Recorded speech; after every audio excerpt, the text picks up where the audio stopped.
Matrix वगैरह क्या है, आज का टॉपिक रहेगा मैट्रिक्स किसे कहते हैं, क्या करके बेसिकली बेसिक चीज आप जानते हैं। मैट्रिक्स क्या है करके, अरेंजमेंट होता है, रेक्टेंगुलर अरेंजमेंट, एक आयताकार फॉर्म में अरेंज करना है एलिमेंट को, उसे वो मैट्रिक्स कहलाती है। ठीक है, मैट्रिक्स का लाइफ में बड़ा यूज है, इंजीनियरिंग के फील्ड में मैट्रिक्स का यूज हो जाता है। जैसे कंप्यूटर में भी आपने सुना होगा, डॉट मैट्रिक्स नाम सुना है, वो मैट्रिक्स का यूज है। इकोनॉमिक्स के फील्ड में मैट्रिक्स का यूज होता है। और रिसर्च के फील्ड में बहुत बड़े बड़ी प्रॉब्लम जो होती है, जैसे फिजिक्स वगैरह की प्रॉब्लम, मैट्रिक्स मेथड से बहुत इजीली सॉल्व भी होती है। आईआईटी के क्षेत्र में मैट्रिक्स का यूज है। इकोनॉमिक्स के फील्ड में मैट्रिक्स का यूज है कि बहुत सारे डाटा को अरेंजमेंट करना है। कंप्यूटर में आपने डॉट मैट्रिक्स नाम सुना है, तो ये मैट्रिक्स जो हम पढ़ते हैं बेसिकली बचपन से, जो 11 ट्वेल्थ क्लास से, तो उसका यूज इस तरह से होता था। इस तरह से अलग अलग सेक्टर में यूज होता है। फिलहाल एनटी में इसका केवल डेफिनेशन वगैरह क्या है, उनसे रिलेटेड छोटी छोटी चीजें पूछी जा रही हैं। तो स्टार्ट करते हैं मैट्रिक्स क्या करके। ठीक है, रो और मैट्रिक्स को मतलब अरेंजमेंट जो है एलिमेंट का, वो मैट्रिक्स कहलाती है। और कुछ इस तरह से अरेंज करते हैं, जैसे ये A11 लिख दिया, A12 लिख दिया, A13 लिख दिया, एंड सो ऑन करके A1n लिख रखा है। और इधर A21 22 करके लिख रहे हैं, 23 सो ऑन 2n। और ऐसे चलते चलते ये mth नंबर का लिख रहा हूं, AM1 AM2 and so on AMn। तो ये आपके रो है और ये आपके कॉलम है। ठीक है, वर्टिकल लाइन जो है इनको कॉलम कह रहे हैं, और जो इस तरह से लाइन है इन्हें रो कहते हैं। ठीक है, रो ऑफ मैट्रिक्स। और ये जो लाइन है हमारे पास कॉलम के नाम से जानी जाती है। ये क्या है, मैट्रिक्स में कॉलम है।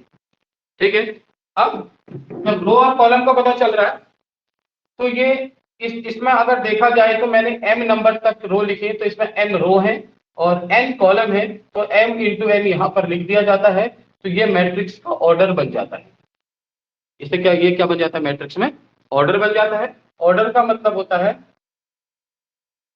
रो बाई कॉलम, रो को कॉलम से मल्टीप्लाई करो, इसको आप मैट्रिक्स में ऑर्डर के नाम से जान रहे हैं। ऑर्डर क्या बताता है, कितने रो हैं कितने कॉलम हैं। और अगर इनको मल्टीप्लाई कर दें तो मैट्रिक्स के अंदर नंबर ऑफ एलिमेंट आ जाते हैं, नंबर ऑफ एलिमेंट आ जाते हैं। ठीक है, इसमें टोटल mn एलिमेंट है, क्योंकि इसमें m रो है n कॉलम है, m और n का मल्टीप्लिकेशन mn होता है। इसके अंदर नंबर ऑफ एलिमेंट्स mn है। इतनी जानकारी ओके। अब यहाँ पर एक छोटा सा एक सवाल है, जैसे मान लीजिए किसी मैट्रिक्स के अंदर 18 एलिमेंट है, जितना मैंने बोला उससे रिलेटेड सवाल देखो। किसी मैट्रिक्स के अंदर अगर 18 एलिमेंट हैं, कितने एलिमेंट, 18 एलिमेंट हैं, तो उससे कितनी मैट्रिक्स बनाई जा सकती है, कितनी मैट्रिक्स बनाई जा सकती है। 18 एलिमेंट है, कितनी मैट्रिक्स बनाई जा सकती है। तो बनाने के लिए मैट्रिक्स, अब हम क्या करेंगे, ऐसे सवाल का जवाब देने के लिए 18 के जितने भी पॉसिबल फैक्टर होते हैं गुणनखंड, वो कर दीजिएगा। 18 के ऑल पॉसिबल फैक्टर जितने भी होंगे उतने मैट्रिक्स बनाई जा सकती है। इसके गुणनखंड कर दो, जैसे 18 के फैक्टर कर दो भैया 1 इंटू 18, मतलब एक रो में 18 नंबर लिख दिए, 18 इंटू 1, एक कॉलम में लिख दिया आपने 18 एलिमेंट नीचे को, इस तरह से है ना, मतलब सॉरी, ये एक रो में लिख दिया आपने 18 एलिमेंट, 1 2 3 करके आगे लिख दिए। और यहाँ पर क्या किया, ये रो 18 वो बन रही है, कॉलम एक बन रहा है, मतलब वही एक ही कॉलम में लिख दिया नीचे को 18, तो 18 रो बन जाएंगी। 2 इंटू 9, 9 इंटू 2, 18 के पॉसिबल फैक्टर, 3 इंटू 6, 6 इंटू 3, और भी है कुछ नहीं है ना। तो इतनी मैट्रिक्स बनाई जा सकती है, 2 3 4 5 6, सही जवाब होगा 6 आंसर। ठीक है, और ये जितनी मैट्रिक्स बनाई जाती है, ये इसके पॉसिबल, ये भी पूछा जा सकता है कि इसके पॉसिबल ऑर्डर क्या हो सकते हैं, तो यही 6 इसके पॉसिबल ऑर्डर होंगे, क्योंकि इसके अंदर 18 एलिमेंट, जितने एलिमेंट हैं तो कितनी मैट्रिक्स बनेंगी या कितना उसका ऑर्डर हो सकता है पॉसिबल। इस बात की जानकारी के लिए, इसको जानने के लिए हमको जो भी एलिमेंट दिया है उसके फैक्टर कर देने चाहिए। क्या कर देने चाहिए, फैक्टर। फैक्टर करेंगे तो जितने पॉसिबल फैक्टर हो सकते हैं उतनी मैट्रिक्स बन सकती है। जैसे किसी मैट्रिक्स में ओनली 13 एलिमेंट है, तो कितनी मैट्रिक्स पॉसिबल हो सकती है, 2, 1 इंटू 13, 13 इंटू 1। या कितने पॉसिबल ऑर्डर हो सकते हैं, 2 ही हो सकते हैं, 1 इंटू 13 और 13 इंटू 1। ये जानकारी, ठीक है, सब लोग समझ रहे हैं।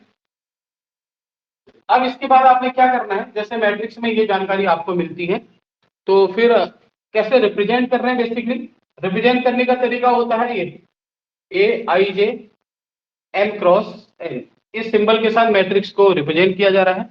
आई ये बताता है कि कौन से रो की बात हो रही है, किस कॉलम की बात हो रही है, ये बताता है। और एम और N total number of row, total number of column को बताता है। आई और जे, जैसे अभी आप लिख रहे थे 1 1 1 2 1 3 2 1 2 2 2 3 लिख रहे थे, तो पहला वाला आई को रिप्रेजेंट कर रहा है, दूसरा वाला जे को। जैसे आपने 2 3 लिख दिया, ए 2 3, ये दूसरे रो में तीसरे कॉलम का एलिमेंट को रिप्रेजेंट कर रहा है। आई मतलब रो को रिप्रेजेंट करेगा, कौन से रो में है, जे किस कॉलम की बात हो रही है उसको रिप्रेजेंट करता है। मतलब ये ए 2 3 मतलब सेकंड रो में थर्ड कॉलम को रिप्रेजेंट कर रहा है, तो सेकंड रो में तीसरे कॉलम पे जो लिखा जाएगा वो ए 2 3 हो जाएगा। ये बेसिक जानकारी, ठीक है। इस बेसिक जानकारी से अभी तक एक सवाल निकल के आया है कि अगर किसी मैट्रिक्स में इतने नंबर ऑफ एलिमेंट है तो कितनी मैट्रिक्स बनेंगी करके। ठीक हो गया। फिर बारी आती है यहाँ से टाइप्स ऑफ मैट्रिक्स की, कितने तरीके की होती है टाइप्स ऑफ मैट्रिक्स। ठीक है, मेन सवाल बन भी जाएगा टाइप्स ऑफ मैट्रिक्स।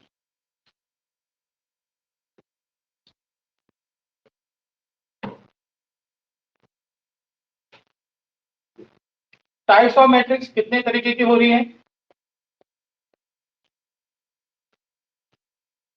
कुछ तो बेसिक आपने पढ़ा है। नंबर एक रो मैट्रिक्स,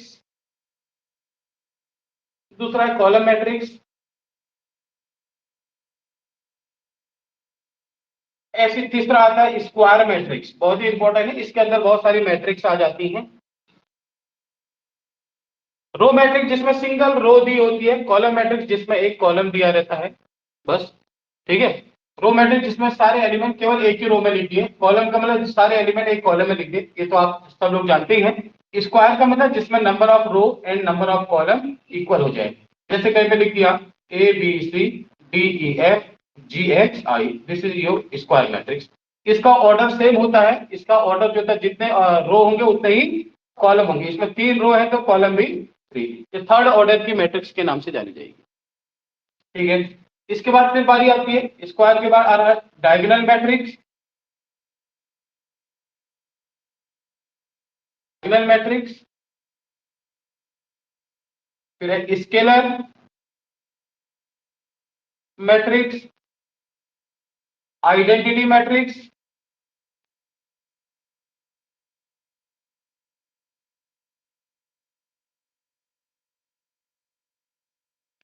फिर हम जान रहे हैं upper triangular matrix,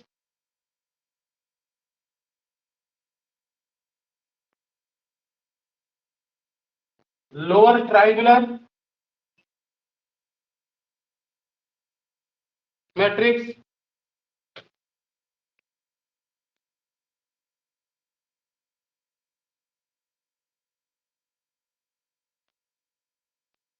symmetric matrix, skew symmetric. एक एक करके इन सभी की जानकारी दूंगा आपको, आप इन सब मैट्रिक्स के बारे में पढ़ना है। सिमेट्रिक लिखा, स्क्यू सिमेट्रिक लिखा, singular,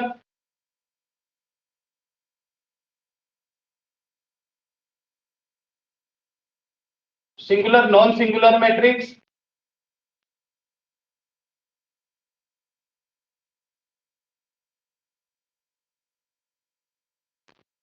singular and non singular matrix,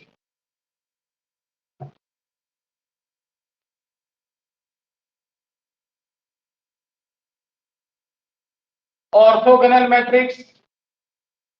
पिछली बार एनटी का सवाल ही यही था, ऑर्थोगोनल मैट्रिक्स।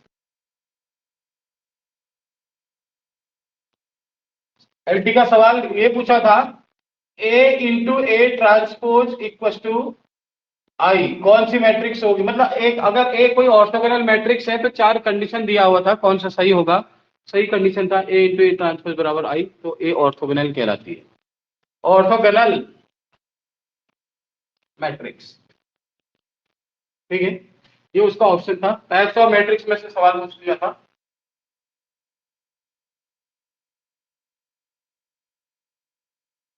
ऑर्थोगोनल, इसके बाद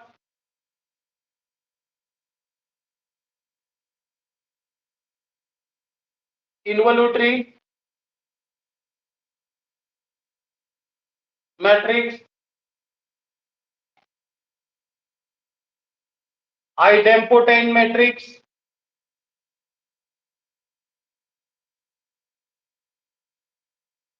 निलपोटेंट मैट्रिक्स,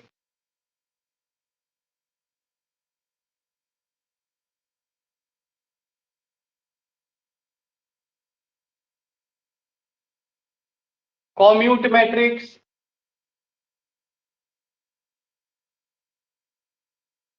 कुछ और भी रहेगी, Hermitian matrix, skew Hermitian,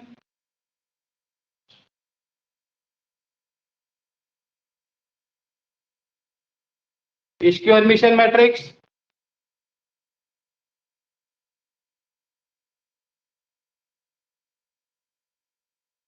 unitary matrix. अच्छा, एक वर्ड यहाँ पे यूनिटरी बोला, एक होता है unit matrix. Unit matrix identity matrix को कहा जाता है, ठीक है। यूनिटरी मैट्रिक्स कुछ और है। यूनिटरी मैट्रिक्स की कंडीशन होती है ए इंटू ए की पावर थीटा इक्वल टू आई।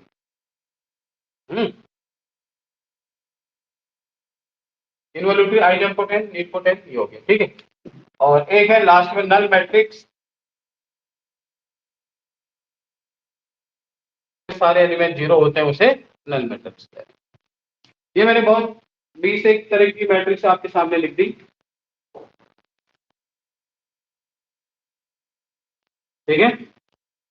अब एक एक करके इनके बारे में जान लेते हैं, कौन क्या होती है, कौन क्या होती है करके, ठीक है।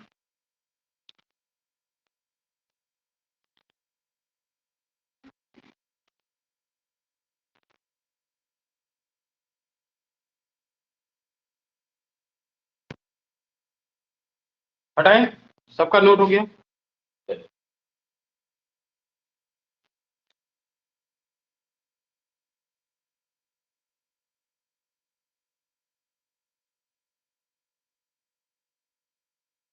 तो अब बारी आती है स्क्वायर मैट्रिक्स से आगे पढ़ा रहे हैं।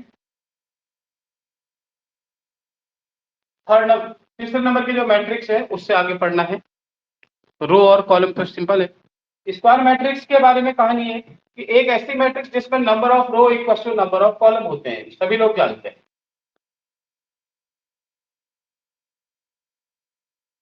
तो इसकी बेसिक कंडीशन होगी कि इसमें m इक्वल टू n होगा। m और n क्या है, ऑर्डर है।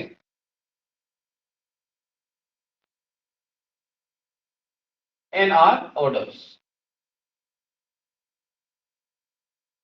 एक कोई matrix m cross n order की दे रखी है, तो ये स्क्वायर मैट्रिक्स होगी। कौन सा ऑप्शन सही होगा, तो सही ऑप्शन के लिए m इक्वल टू n हुआ इसमें, ठीक है। क्लियर हो गया, इस तो सही।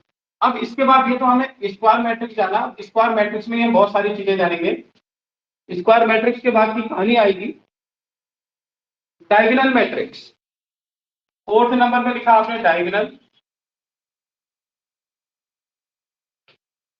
तो बच्चों डायगोनल मैट्रिक्स किसे कहते हैं, मैथमेटिकल फॉर्म में डायगोनल मैट्रिक्स क्या होती है, एक को ये अपने आप पे स्क्वायर होगी। देखो अब स्क्वायर मैट्रिक्स के अंदर ही ये मैट्रिक्स लिखी जा रही जो मैं आप लिखने जा रहा हूं। हाँ, ये स्क्वायर मैट्रिक्स की ही फॉर्म होती है, अपने आप पे स्क्वायर होगी। एक ऐसी स्क्वायर मैट्रिक्स जिसके डायगोनल के अलावा बाकी सारे एलिमेंट जीरो होते हैं, उसे डायगोनल मैट्रिक्स कहते हैं।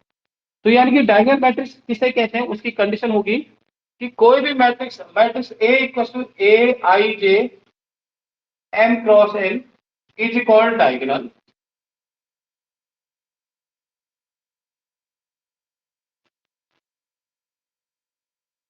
Matrix if m equal to n, m n के बराबर होना चाहिए, मतलब ये स्क्वायर होनी चाहिए। एंड दूसरी मेन कहानी है A I I equal to zero.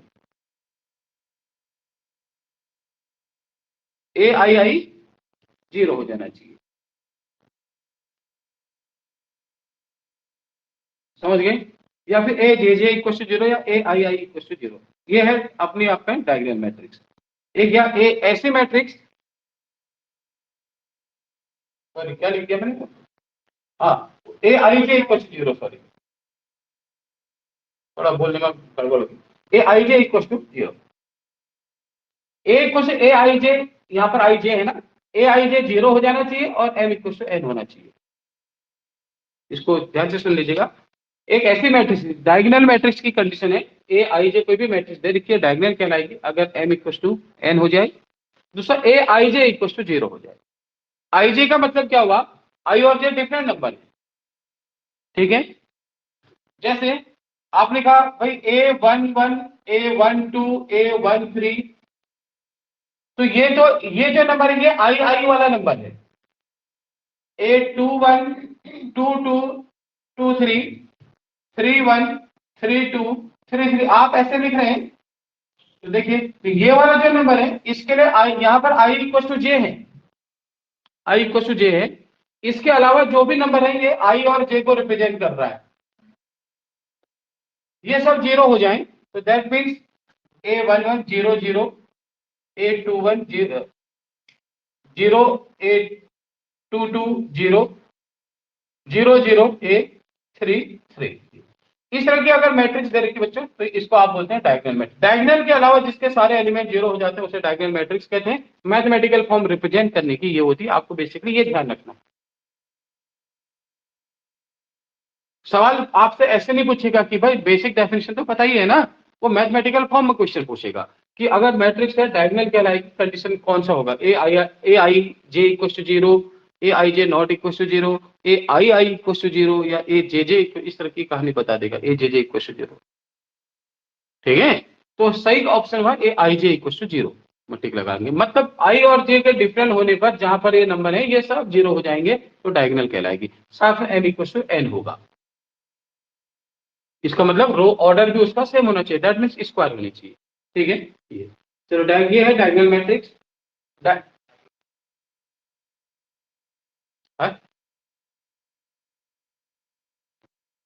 हाँ कहाँ पे,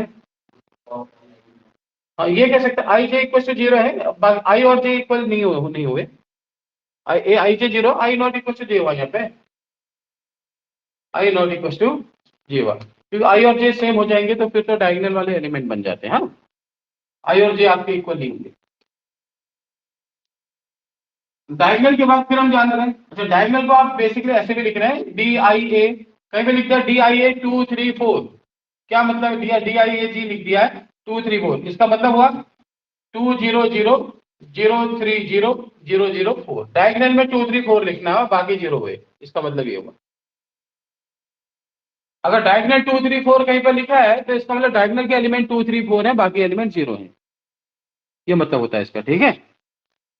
अगर कहीं पर ये डायगोनल 2 3 4 है और इसका ऑर्डर पूछ देगा तो इसका ऑर्डर 3 होगा।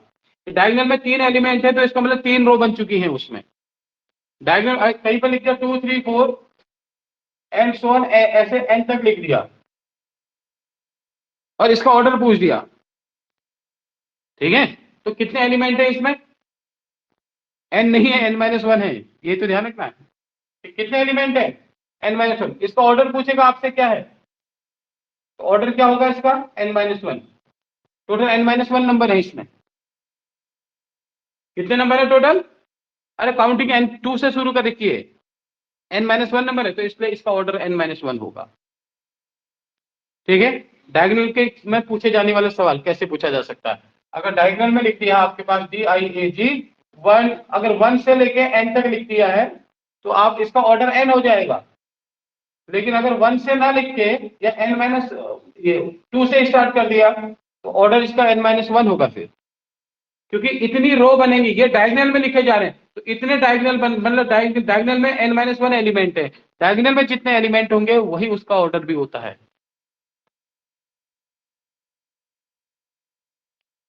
समझ गए मेरी बात को। फिर इसके बाद बारी आ रही है scalar matrix.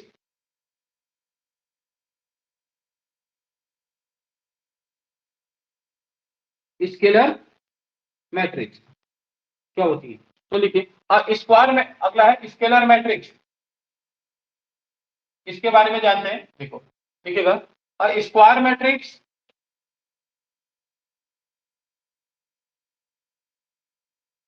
Square matrix is called scalar matrix,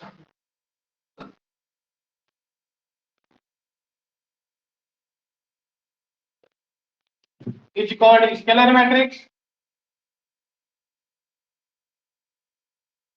scalar का बेसिक मतलब कुछ समझ में आता होगा, जिसके डायगोनल के सारे एलिमेंट अब सेम हो जाते हैं और अपने आप पे ये डायगोनल भी होती है, ध्यान रखना है, इस समझ गए? Square matrix A I J N cross N लिख दिया, यानी ऑर्डर सेम कर दिया, is called scalar matrix if दो कंडीशन, पहला है A I J equal to 0, I not equal to जी।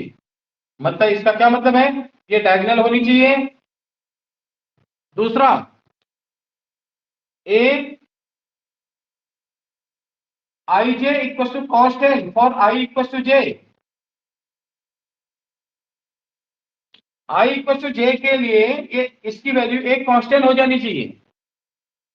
जब जब आई और जे सेम हो जाएंगे, मतलब जैसे डायगोनल वाले एलिमेंट, आई और जे सेम होने का मतलब है डायगोनल के एलिमेंट की बात हो रही है। डायगोनल में आने वाले एलिमेंट कांस्टेंट मतलब सेम हो चुके हैं, और जब आई और जे इक्वल नहीं है तो वो वाले एलिमेंट यानी डायगोनल के अलावा एलिमेंट जो हैं वो जीरो होंगे। ये इसकी मैथमेटिकल फॉर्म है, ठीक है। Square matrix A equal A I J N cross N scalar बनेगी अगर ए आई जे जीरो है I not equal to J के लिए, यानी दैट मीन्स ये डायगोनल की कंडीशन होती है। और दूसरा, A I J equal to constant for all I equal to J, for all I equal to J. सारे आई और जे बराबर होने पे इसकी वैल्यू सेम हो जाएगी, यानी कि डायगोनल के एलिमेंट सेम हो जाएंगे, ठीक है। ध्यान रखना, तो ऐसी मैट्रिक्स स्केलर मैट्रिक्स होती है। जैसे आपने लिखा ए 0 0 0 ए 0 0 0 ए, डायगोनल में आने वाले सारे एलिमेंट सेम है, अपने आप पे स्क्वायर भी है, डायगोनल के एलिमेंट सेम है, और बाकी अदर एलिमेंट जीरो है, तो डायगोनल भी है, स्क्वायर भी है, और डायगोनल सेम होने पे स्केलर बन गई। क्लियर हो गया? ठीक है। यहाँ पर जो कांस्टेंट है ये कांस्टेंट जीरो नहीं होगा, इसका ये भी ध्यान रखिए, जो कांस्टेंट ये होगा ना ये जीरो नहीं होगा, लेकिन हाँ के नॉट इक्वल टू जीरो ये भी होगा, ये भी मेंशन होगा इसमें कि के जीरो नहीं हो सकता। पता लगा आप कांस्टेंट के बोल रहे हैं तो यहाँ जीरो डाल दिया तो फिर तो नल मैट्रिक्स हो जाएगी। कॉमन सेंस को भी जिंदा रखना होगा। चलिए अगला, फिर आइडेंटिटी मैट्रिक्स। स्केलर के बाद आती है आइडेंटिटी।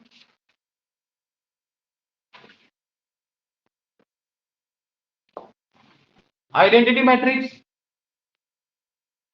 इसका दूसरा नाम होता है यूनिट मैट्रिक्स।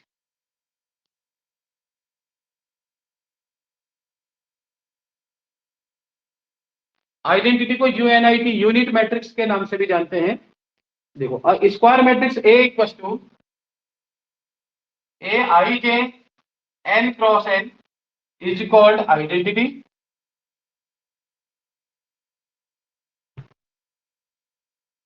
हमने मैट्रिक्स की आइडेंटिटी क्या जानना है, हमने इसके बारे में, इसकी मैथमेटिकल फॉर्म जाननी है। It's called identity if number first A I J equal to zero when I not equal to j, if I not equal to j, अगर I और j इक्वल नहीं है तो ए आई जे की value क्या होगी, जीरो, यानी कि इसका मतलब डायगोनल की कंडीशन लगा दी, दैट मीन्स आइडेंटिटी भी डायगोनल है, तो तभी तो स्क्वायर है, डायगोनल भी है। दूसरा केस, डायगोनल के सारे एलिमेंट वन के इक्वल for all I equal to J. जब आई और जे इक्वल हो जाए तो सारे एलिमेंट वन वन वन आएंगे, यानी डायगोनल के एलिमेंट जिसके वन हो जाते हैं, जिसके सारे डायगोनल के एलिमेंट क्या होंगे, वन हो जाए, डायगोनल में आने वाले एलिमेंट वन हो जाएंगे। या ए आई जे को ए आई आई भी लिख सकते हैं, ए जे जे लिख सकते हैं, क्योंकि आई इक्वल टू जे हो रहा है, ठीक है। डायगोनल में आने वाले तो वो आपकी आइडेंटिटी होगी। ये आपको मैथमेटिकल फॉर्म याद रखें, 100 0 1 0 0 1, जैसे ये है, थर्ड ऑर्डर की आइडेंटिटी लिख दी, ठीक है। ऑर्डर इसका 3 रिप्रेजेंट करते हैं कैपिटल आई से, जानते हैं आप लोग इतना, ये है।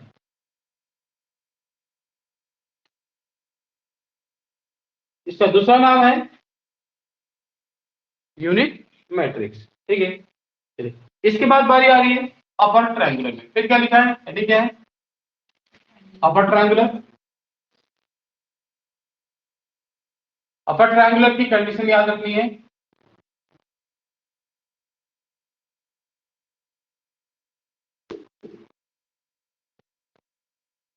अपर ट्रायंगुलर मैट्रिक्स। क्या होती है अपर ट्रायंगुलर मैट्रिक्स, देखो कोई भी मैट्रिक्स लिखे, मैट्रिक्स ये अपने आप पे स्क्वायर होंगी, स्क्वायर के अंदर आ रही है ये भी, और square matrix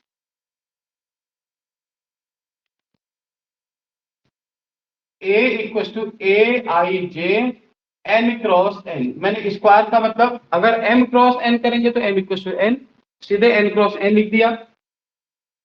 is called an upper triangular matrix.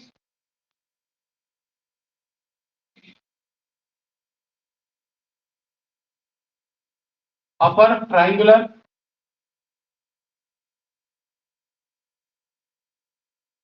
matrix is called an upper triangular matrix if aij equals to 0,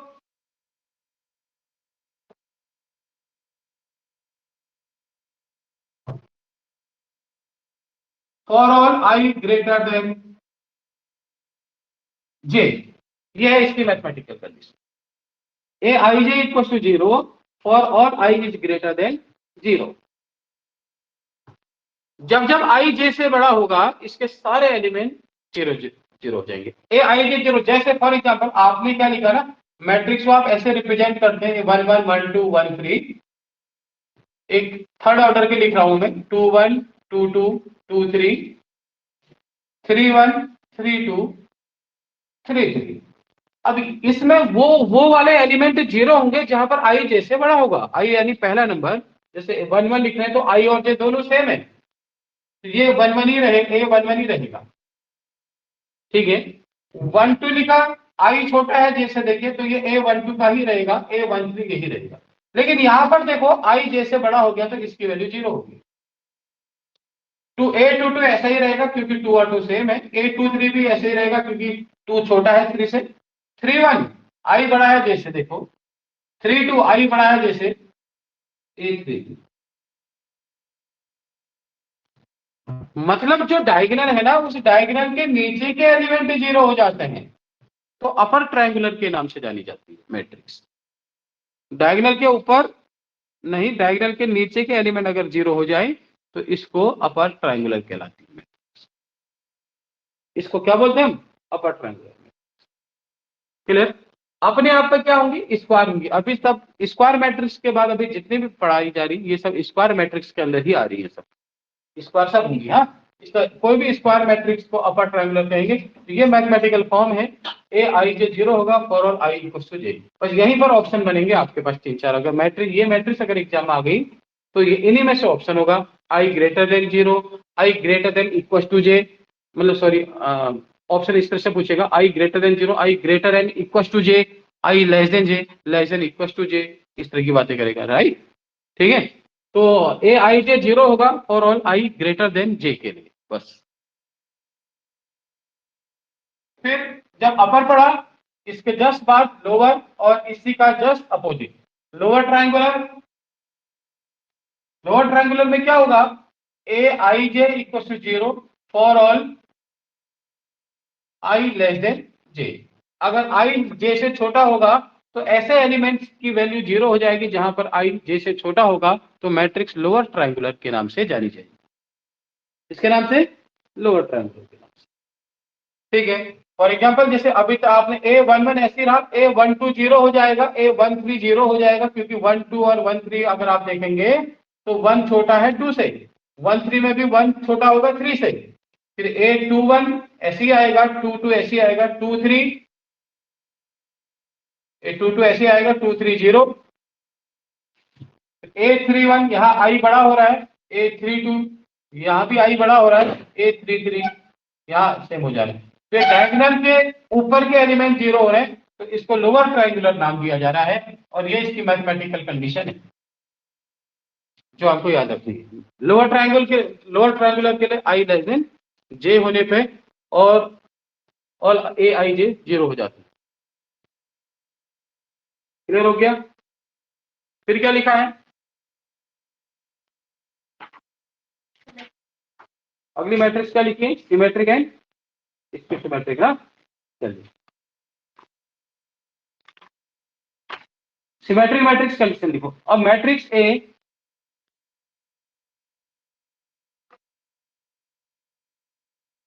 हमें मैट्रिक्स का ट्रांसपोज तो हम जानते ही है ना, ठीक है। देखो, और square matrix A is called symmetric,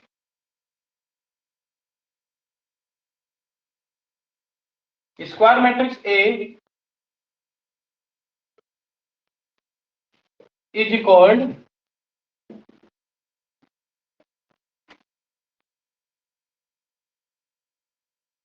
symmetric matrix if A transpose equals to A, if A transpose equals to A, किसी मैट्रिक्स का ट्रांसपोज कर रहे हैं, दोबारा वही आ रही है, तो अब हम इसको क्या बोल रहे हैं, सिमेट्रिक मैट्रिक्स बोल रहे हैं। ए ट्रांसपोज, अच्छा ट्रांसपोज का मतलब क्या होता है, किसी भी मैट्रिक्स के जो रो है उसको कॉलम में बदल देते हैं तो ट्रांसपोज बन जाता है। जैसे रो में आपने ए बी सी लिख दिया, डी ई एफ लिख दिया, आप इसका ट्रांसपोज करने चलेंगे, ये अगर कोई मैट्रिक्स है ट्रांसपोज करोगे तो ये ऐसे आ जाएंगे, ए बी सी नीचे को, डी ई एफ ऐसे। तो हो क्या रहा है ट्रांसपोज करने में, अगर ए कोई मैट्रिक्स ऐसे लिखिए ए आई जे है, तो इसका जो ट्रांसपोज बनेगा वो क्या बन जाएगा, ए जे आई, ठीक है। अगर मैट्रिक्स ए आई जे, जो आई जे में आ रहा है वो किस में बदल जाता है, जे आई में बदल जाता है मैट्रिक्स का ट्रांसपोज करते ही, ठीक हो गया, क्लियर हुई बात। और साथ ही साथ जब ट्रांसपोज करते हैं तो मैट्रिक्स के अपने ऑर्डर भी बदल जाते हैं, ठीक है। इसका ऑर्डर कितना था, 2/3, 2 रो है 3 कॉलम है, इसमें देखो 3 रो हो चुकी है 2 कॉलम हो चुके हैं। ट्रांसपोज किसी भी मैट्रिक्स का हो जाता है, उसके लिए जरूरी नहीं कि स्क्वायर ही हो, कैसी भी मैट्रिक्स हो सकती है, ठीक है। ट्रांसपोज, इसका ऑर्डर 2/3 है तो इसका ऑर्डर 3/2। अगर स्क्वायर रहेगी, स्क्वायर मैट्रिक्स होगी तो फिर ऑर्डर सेम रहेगा, अदरवाइज चेंज हो जाता है, ठीक है। तो ये है ए, अगर ए आई जे तो ट्रांसपोज ए जे आई हो जाता है।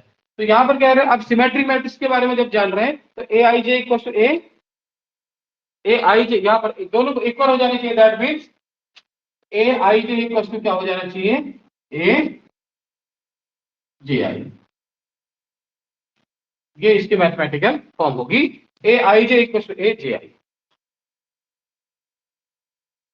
For all I equal to J, ठीक हो गया।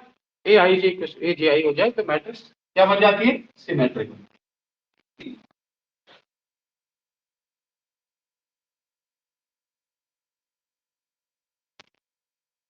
आई जे और जे आई वाले एलिमेंट सेम होंगे। अगर ऐसे रैंडमली कोई मैट्रिक्स ढूंढनी है, ए आई जे और जे आई वाले सेम होने वाले, तो आप ढूंढ भी सकते हैं। जैसे कोई आपने मैट्रिक्स 1 2 3 ऐसे लिख दिया, ठीक है, ये ए 1 1 है, ये 1 2 है, यहाँ पर 2 1 आएगा तो ये 2 होना चाहिए। यहाँ कुछ भी लिख दो बीच में, चलो आपने 5 लिखा है ये, और इधर 6 लिख दिया, चलिए अब देखो 1 2 3, ये ए 1 2 है, 1 2 2 1 के बराबर होगा, 1 3 जो होगा वो 3 1 के इक्वल होगा, ठीक है। 2 1 2 1 2 2 है, ये 2 3 है, 2 3 3 2 हो जाएगा, तो यहां पर का भी नंबर 6 होगा। ये 2 3 है तो ये 3 2 है, सॉरी 3 1 है, 3 1 3 आ गया, ये 1 3 है ना, ये 3 1 आ गया, सॉरी 1 3 और 3 1 बराबर है, ये 3 है तो ये, अच्छा ये 2 3 है तो यहाँ पर 3 2 6 आ गया, और इसको ये 3 3 जो मर्जी लिख दो, तो ये मैट्रिक्स है, सिमेट्रिक मैट्रिक्स है, ऐसे अरेंज कर दिए। तो ये 1 1 है, ये 2 2 है, ये 3 3, इसको ये तो इनमें कोई चेंज नहीं है, इसका तो आई जे सेम है। और बाकी 1 2 1 2 2 1 में बदलता है, ये 1 2 की लोकेशन है, ये 2 1 की लोकेशन है, ये 1 3 की लोकेशन है, यहाँ पर 3 1 की लोकेशन है, तो 1 3 3 1 सेम। और ये आपका 2 3 की लोकेशन है तो ये 3 2 की लोकेशन में आ जाएगा, बाकी 3 3। इस तरह से आपकी सिमेट्री मैट्रिक्स बन जाती है, लिखी जाती है। फिर बारी यानी स्क्यू सिमेट्रिक, स्क्यू सिमेट्रिक की कहानी क्या हो जाती है कि कोई भी मैट्रिक्स ए स्क्वायर मैट्रिक्स होगी, स्क्यू सिमेट्रिक बनेगी। Square matrix A is said to be skew symmetric if A transpose equals to negative of A or A ij equals to negative of A ji, यानी 1 2 वाला element 2 1 वाले में बदलेगा but minus sign के साथ, ठीक है, या कोई मैट्रिक्स दे रखी है उसका ट्रांसपोज करके जब माइनस को कॉमन करते हैं तो दोबारा वही मैट्रिक्स आती है, तो वो स्क्यू सिमेट्रिक कहलाती है। तो इसकी कंडीशन क्या बन जाती है, A I J equal to minus का A J I for all I comma जे, सारे आई और जे के लिए ये कहानी जिसमें होगी जो इस कंडीशन को सेटिस्फाई करेंगे वो स्क्यू सिमेट्रिक। जैसे अभी मैंने एग्जांपल जो लिखा था उसी में जहां पर ए 1 2 को 2 1 लिखा है उसके आगे माइनस लगा दो, 2 3 को 2 3 को जब 3 2 में बदल लेते तो उसमें 3 2 में बदलते वक्त उसमें माइनस लगा देना, 1 3 को 3 1 में बदलते वक्त उस पर माइनस लगा देना, तो अपने आप पे क्या बनने लग जाएंगी, स्क्यू सिमेट्रिक हो जाएंगी। ठीक है, तो अब स्क्यू सिमेट्रिक मैट्रिक्स के बारे में जब जाना तो इसमें कुछ खास बातें भी है इससे रिलेटेड। फर्क क्या पड़ता है इसमें, क्या होगा, इससे जस्ट पहले जो एग्जांपल दिया था उसके डायगोनल में मैंने कुछ एलिमेंट लिखे थे, लेकिन अगर कोई मैट्रिक्स स्क्यू सिमेट्रिक होंगी तो एक काम करते हैं इसको एज ए प्रॉपर्टी तो याद रखेंगे, अगर कोई भी मैट्रिक्स स्क्यू सिमेट्रिक होगी तो इसके डायगोनल एलिमेंट हमेशा 0 होते हैं। ठीक है, तो प्रॉपर्टी ऑफ स्क्यू सिमेट्रिक की क्या होता है, देखो इसमें स्क्यू सिमेट्रिक में पहली प्रॉपर्टी बनेगी कि डायगोनल जो एलिमेंट होते हैं ऑलवेज 0।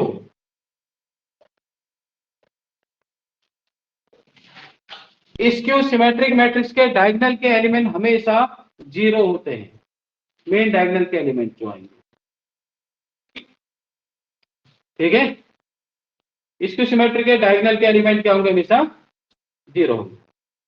तो इसलिए इसकी जो कंडीशन होंगी अभी हमने लिखा स्क्यू सिमेट्रिक के लिए ए I J equal to minus का ए जे आई होता है, और साथ ही साथ ये भी लिखेंगे अगर आई इक्वल टू जे हो जाए तो उसके लिए ए आई आई की वैल्यू 0 हो जाएगी। सारे डायगोनल एलिमेंट इसके 0 होते हैं। आप इस कंडीशन में मतलब इसको भी याद रख सकते हैं ऐसे, ए आई आई या फिर ए जे जे, आई आई या जे जे कहने का मतलब है कि डायगोनल के एलिमेंट की बात हो रही है, वो हमेशा 0 होते हैं। ठीक है, कि इसी से प्रूव हो जाता है। कैसे प्रूव हो रहा भैया, A I J equal to minus का ए जे आई है, इसको लेफ्ट में लाओ, I J plus A I J equal to यहाँ 0 बना। डायगोनल के केस में आई इक्वल टू जे होता है, तो यहाँ पर ए आई जे की जगह पे आई कर दिया, प्लस ए आई आई कर दिया 0, ट्वाइस ऑफ ए आई आई 0, तो ए आई आई की वैल्यू 0/2 0 हो जाएगा। यहीं पर ये बात प्रूफ भी हो जाती है। भाई स्क्यू सिमेट्रिक है तो A I J equal to minus का ए जे आई, लेफ्ट में लाओगे तो प्लस का ए, जो यहाँ तो ए आई जे है ये इधर आके प्लस का जे आई हो जाएगा। अब डायगोनल एलिमेंट के लिए आई और जे इक्वल होते हैं, तो जहां पर जे है वहां आई कर दिया, A I I plus A I I equal to 0, तो ट्वाइस ऑफ ए आई आई 0, तो ए आई आई 0/2 0 आ गया। तो that means skew symmetric matrix के डायगोनल एलिमेंट 0 होते हैं। ठीक है, पहली चीज। अच्छा, दूसरी प्रॉपर्टी, अब matrix which is symmetric as well as skew symmetric, एक ऐसी मैट्रिक्स जो सिमेट्रिक भी होगी स्क्यू सिमेट्रिक भी होगी, वो कौन सी मैट्रिक्स होती है जानते हैं, बहुत इंपॉर्टेंट क्वेश्चन। अब matrix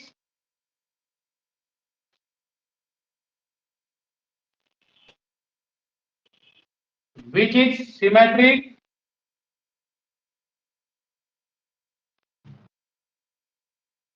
as well as skew symmetric,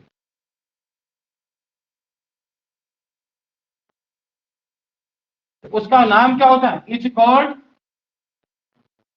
नल मैट्रिक्स, नल मैट्रिक्स या जीरो मैट्रिक्स।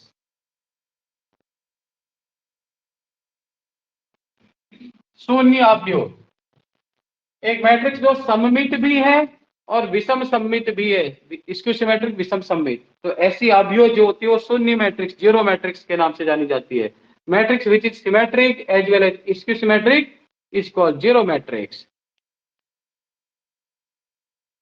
ठीक है, ध्यान रखना है बहुत, यहाँ ये पूछा जा चुका है इस सवाल। मैट्रिक्स जो सिमेट्रिक और स्क्यू सिमेट्रिक दोनों हो जाती है वो क्या हो जाती है, नल मैट्रिक्स हो जाती है। ठीक है, अगला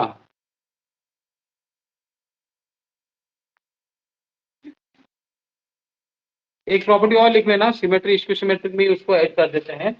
कोई भी स्क्वायर मैट्रिक्स हो जाती है तो हमेशा ब्रेक हो जाती है सिमेट्रिक और स्क्यू सिमेट्रिक के सम में, हमेशा सिमेट्रिक और स्क्यू सिमेट्रिक के सम में एक्सप्रेस हो जाती है। Every square matrix uniquely expressed as a sum of symmetric and skew symmetric matrix.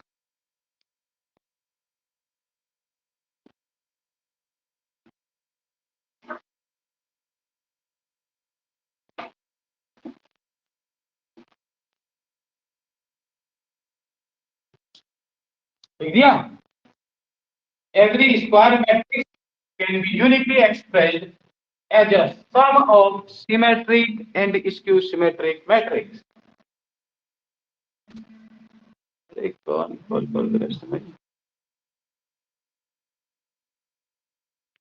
Every square matrix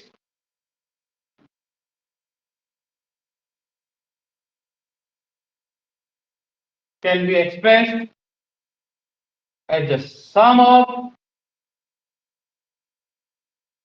symmetric and skew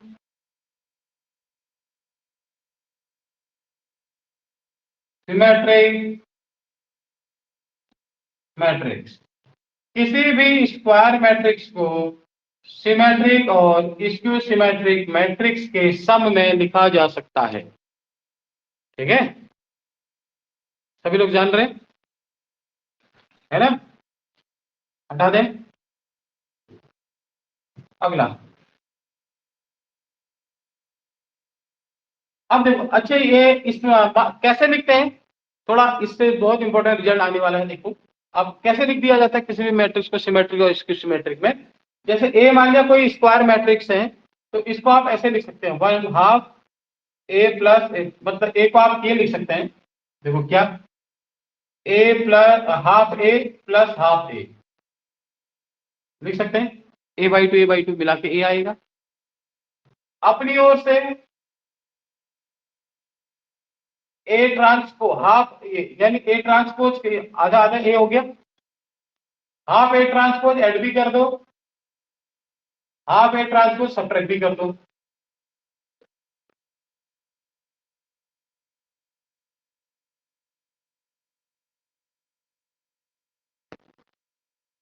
समझ गए?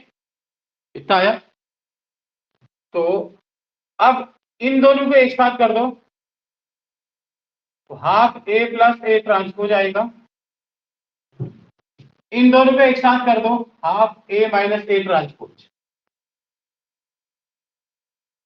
ये आ जाएगा। तो इसके ये दो पार्ट आ जाते हैं, एक ये, दूसरा ये। अब इस वाले में चलो कुछ मान लो नाम दे दिया पी, इसको नाम दे दिया क्यू। और अगर आप इस पी वाले का ट्रांसपोज निकाल के देखिएगा अलग से, जो मैट्रिक्स पी है इसका ट्रांसपोज करो तो दोबारा पी आएगा। इस क्यू वाले का ट्रांसपोज करेंगे तो नेगेटिव क्यू आएगा। इसका ट्रांसपोज दोबारा यही आएगा तो ये सिमेट्रिक के नाम से जानी जाएगी। इसका ट्रांसपोज करने से दोबारा ये नेगेटिव में आएगी तो स्क्यू सिमेट्रिक कहलाएगी। ठीक है, ट्रांसपोज मतलब ट्रांसपोज की प्रॉपर्टी के अंदर करना है। जैसे आपने पी का ट्रांसपोज करोगे तो इस पूरे का ट्रांसपोज हो जाएगा तो कांस्टेंट बाहर रहेगा, ए प्लस ए ट्रांसपोज का होल ट्रांसपोज होगा। तो ये आपका हाफ ए का ट्रांसपोज प्लस ए ट्रांसपोज का ट्रांसपोज दोबारा ए हो जाता है। ये ट्रांसपोज की प्रॉपर्टी है, ट्रांसपोज को हिंदी में परिवर्त के नाम से जानते हैं। ठीक है, आपने जैसे ए का ट्रांसपोज किया प्लस ए ट्रांसपोज का ट्रांसपोज दोबारा ए हो जाता है, ये ट्रांसपोज की प्रॉपर्टी होती है। ट्रांसपोज जब आप अभी पढ़ेंगे तो दोबारा यहां से हाफ बाहर आ गया, हाफ तो बाहर है सॉरी, इससे दोबारा ए प्लस ए ट्रांसपोज लिखा जा सकता है, यानी दोबारा पी आ गया। तो जब आप पी का ट्रांसपोज कर रहे थे तो दोबारा वही चीज दिख रही है, पी के बराबर दिख रहा है, तो ये सिमेट्रिक हो गया, दूसरा स्क्यू सिमेट्रिक। तो सवाल ये है जो इंपॉर्टेंट पार्ट बनता है, अगर क्वेश्चन देगा आपको, मान लिया ए अगर कोई मैट्रिक्स है तो उसकी सिमेट्रिक मैट्रिक्स कौन सी होगी। ए अगर कोई मैट्रिक्स है तो इसकी सिमेट्रिक मैट्रिक्स क्या होती है, तो किसी भी स्क्वायर मैट्रिक्स की symmetric matrix A plus A transpose होती है। और इसकी जो स्क्यू सिमेट्रिक होती है वो half A minus A transpose होती है। अब आपको क्वेश्चन दे देगा ए = 1 2 0 1, ये कोई मैट्रिक्स दे दी है, बोलेगा सिमेट्रिक मैट्रिक्स बताओ, इसकी सिमेट्रिक मैट्रिक्स बताओ। तो ऐसे में आपने क्या करना है, इसका ट्रांसपोज करना है, उसको इसी में ऐड करना है, 2 से फटाफट डिवाइड कर ले जाना है, जो रिजल्ट होगा, 4 ऑप्शन में 4 मैट्रिक्स होंगी, तो रिजल्ट में फिर टिक लगा लेना है। और सिमेट्रिक का मतलब इसका ट्रांसपोज करोगे, वो वाला रिजल्ट यहां दिया ही नहीं होगा, इसकी सिमेट्रिक मैट्रिक्स।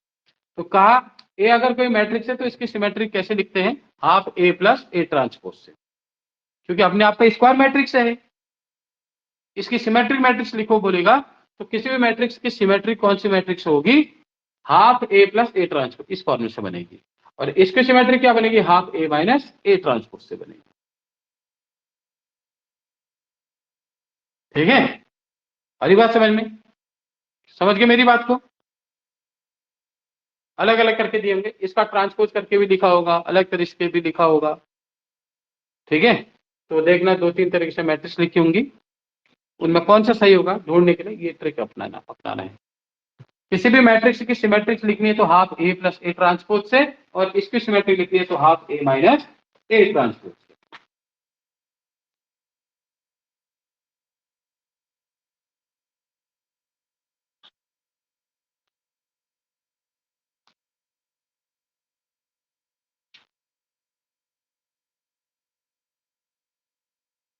ठीक है, सभी लोग समझ गए बात को, नोट हो गए। अगला, अगर A and B are symmetric matrix, ये सब प्रॉपर्टी चल रही, if A and B are symmetric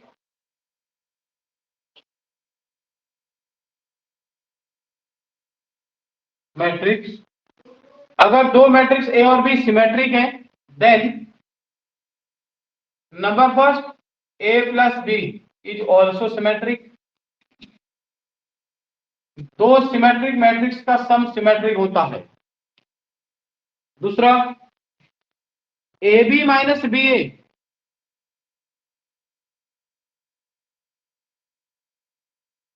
A B minus B A, अगर इनका डिफरेंस करें तो एक काम करो, A B minus B A plus कर लो, ए बी प्लस बी ए, ये भी सिमेट्रिक होता है। अगर माइनस कर देंगे तो क्या होगा, स्क्यू सिमेट्रिक।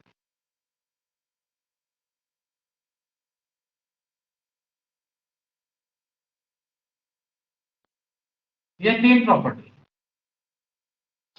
अगर ए और बी दो सिमेट्रिक मैट्रिक्स दे रखा है तो ए और बी का सम सिमेट्रिक होता है, ए बी और बी ए का डिफरेंस करेंगे तो स्क्यू सिमेट्रिक आएगा, लेकिन ए बी और बी ए का सम जो होगा वो भी सिमेट्रिक हो जाता है। ठीक है, और इसी में ए और बी का product A into B will be symmetric, A symmetric है बी है, लेकिन ए बी का प्रोडक्ट सिमेट्रिक होगा जरूरी, ये जरूरी भी है, एक ही शर्त में जरूरी है, A B will be symmetric if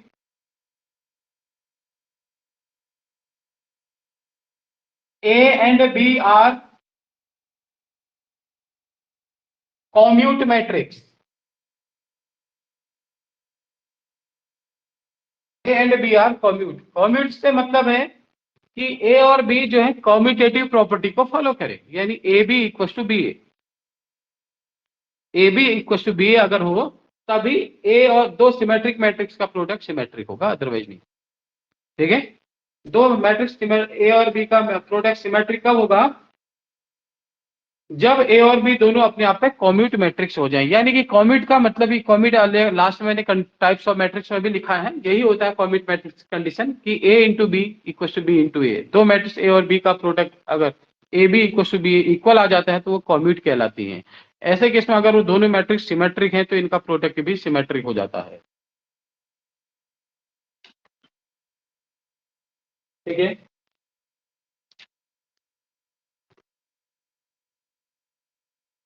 next property,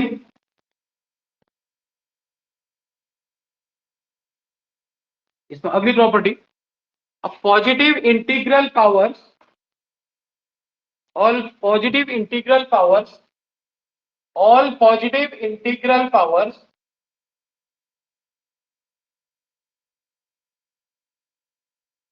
of a symmetric matrix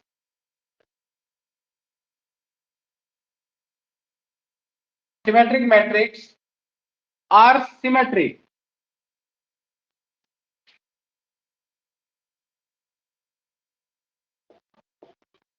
property है क्या? All positive integral powers of a symmetric matrix are symmetric. Positive integral power है किसी सिमेट्रिक मैट्रिक्स के। जैसे मान लिया ए कोई मैट्रिक्स है, आपसे बोला कि ये सिमेट्रिक है। ऑप्शन अब मैं पूछेगा कि ए स्क्वायर क्या होगी, ए स्क्वायर क्या होगी? ऑप्शन है सिमेट्रिक, स्क्यू सिमेट्रिक, फिर या फिर नल मैट्रिक्स, है ना? और एक आध कुछ और ऑप्शन दे देगा। तो पॉजिटिव इंटीग्रल पावर, इसकी पावर क्या है? पॉजिटिव है, 2 लिखा है, तो भैया ये भी सिमेट्रिक होगी। अगर ए कोई मैट्रिक्स है ना, तो उसकी पावर ए स्क्वायर बोला सिमेट्रिक, ए क्यूब बोला सिमेट्रिक। या पॉजिटिव इंटीग्रल पावर, इंटीग्रल मतलब पूरा पूरा नंबर पावर में, और वो पॉजिटिव नंबर, तो ये मैट्रिक्स क्या हो जाती है? फिर सिमेट्रिक हो जाती है। A to the power A raise to the power N symmetric, ये कह सकते हैं। ए अगर सिमेट्रिक है तो A to the power N क्या होगी? सिमेट्रिक होगी। ठीक है, एन की जगह कोई भी नंबर हो सकता है। अगला,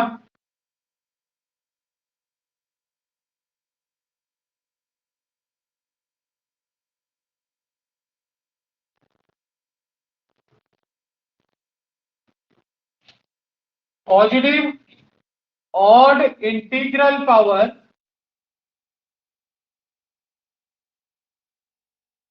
of skew symmetric matrix.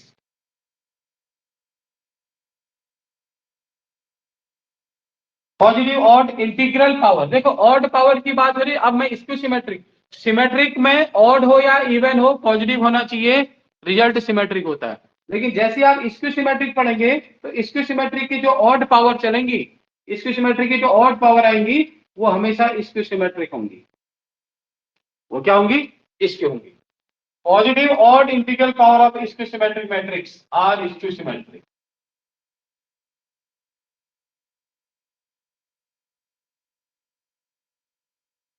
but positive even integral power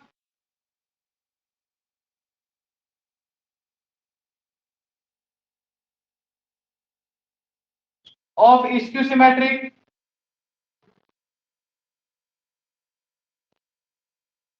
will be symmetric।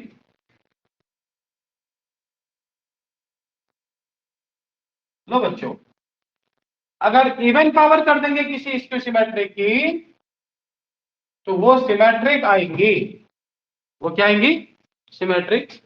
और पॉजिटिव ऑड पावर कर देंगे, करेंगे स्क्यू सिमेट्रिक की, तो वो स्क्यू सिमेट्रिक। लेकिन स्क्यू सिमेट्रिक की पावर में इवन ए नंबर है तो रिजल्ट विल बी सिमेट्रिक। ठीक है, सममित। जैसे मैट्रिक्स ए स्क्यू सिमेट्रिक है, ये अपने आप में विषम सममित है, लेकिन ए स्क्वायर क्या होगा? सममित होगा। ठीक है, ये अगर विषम सममित थी मैट्रिक्स ए, तो ए का स्क्वायर करोगे तो सममित होगा, क्योंकि पावर विषम सममित की पावर में इवन नंबर है। स्क्यू सिमेट्रिक की पावर में इवन नंबर है, तो ये सममित हो जाएगा, सिमेट्रिक हो जाएगा।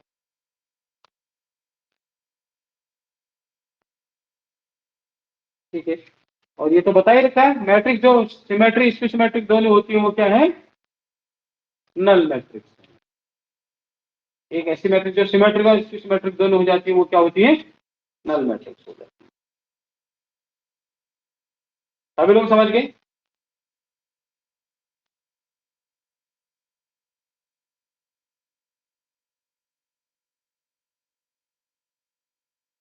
ठीक है,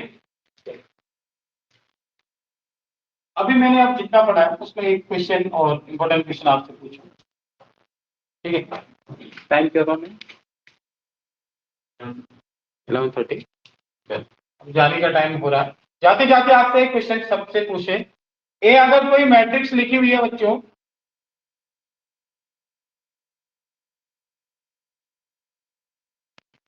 तो सवाल रहेगा ए टू दी पावर एन क्या होगी?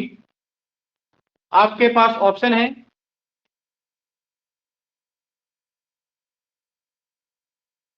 पहला ऑप्शन है a to the power n 0 0 0 a to the power n 0 0 0 a। Option number second है a to the power n 0 0 0 a 0 0 0 a। Third option है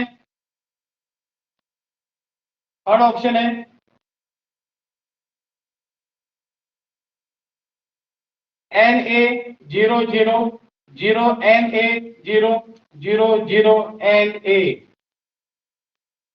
चौथा ऑप्शन है a to the power n 0 0 0 a to the power n 0 0 0 a to the power n। सही जवाब देने वाले को मिलेंगे 7 करोड़। जल्दी बताओ कौन सी मैट्रिक्स लिखी है, ये मैट्रिक्स कौन सी लिखी है? स्केलर, स्केलर लिखी है। कौन सी लिखी है? स्केलर, अदिश आव्यूह, हिंदी में अदिश आव्यूह इसे कहते हैं। स्केलर मैट्रिक्स लिखी गई है।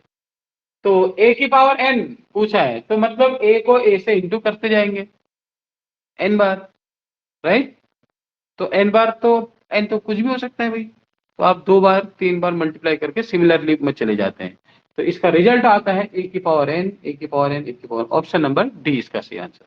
आप इसको इससे इंटू करेंगे तो जब इसको a वाली से इंटू करेंगे तो a इंटू a क्या बन के आएगा? a स्क्वायर बनेगा ना। क्यूब वाले के लिए फिर वो क्यूब हो जाएगा, समझ गए। तो रिजल्ट कौन सा होगा? चौथा वाला। मल्टीप्लाई करने की जरूरत ही नहीं आएगी, उससे उसी को इंटू करेंगे तो क्या आएगा? a to the power n आएगा।